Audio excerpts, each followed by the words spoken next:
what are open communities and what are closed communities, and what are the differences and what are the advantages and disadvantages of the two.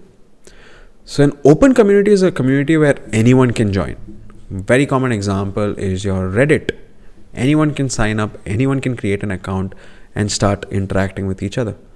You can share content with anyone within the community. Very common thing about these open communities is your social sharing buttons, right? Most of them they want you to share it with different people, especially if you're an early stage community and you're in the awareness stage of your business. It makes sense to have an open community. But then when do you use closed communities? Closed communities are those communities which intentionally limit communication with the outside world or with other communities. It makes you feel exclusive. There's only some resources that only the members within the community can access. It's like when you say going to a club, you have that velvet rope experience where only certain people, like there's a bouncer standing just at the gate, and he only allows those people who he finds eligible to enter the room. He only allows those people. So it's like that velvet rope experience. Now, the more exclusive you make it, the more exclusive and the more filtering the wall that you put, and you're like, only this person can come in because he's the one who fulfills all the criteria, you'll start to realize, okay, the community becomes so tight-knit, right? So closed communities tend to be extremely strong communities. We went over the example of Harley-Davidson group, right? The motorcycle group, where people, those who own Harley-Davidsons, they are members of this community. Now, within Harley-Davidson HOG, there are two types of communities. One is your associate members and the other is your full members. Full members are those who need to own a Harley-Davidson. So that is like a very strong criteria. So it's a very close and strong community. Then your associate members are those who are friends and families.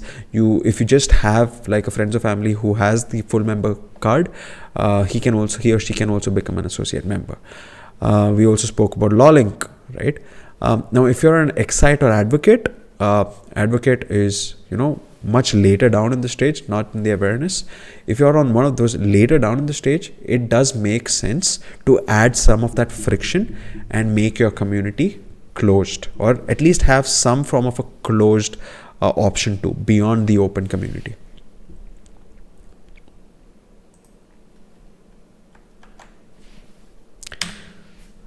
Right.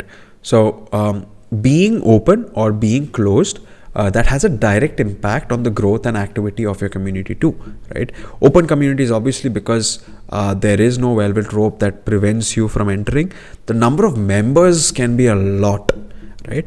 A lot of people might join because joining is so simple, but the kind of activity there may not be much. And since it's such a large group and you don't have that much of connect, it becomes difficult to move through the relationship model, the Levinger's relationship model, from acquaintance to build up to continuation.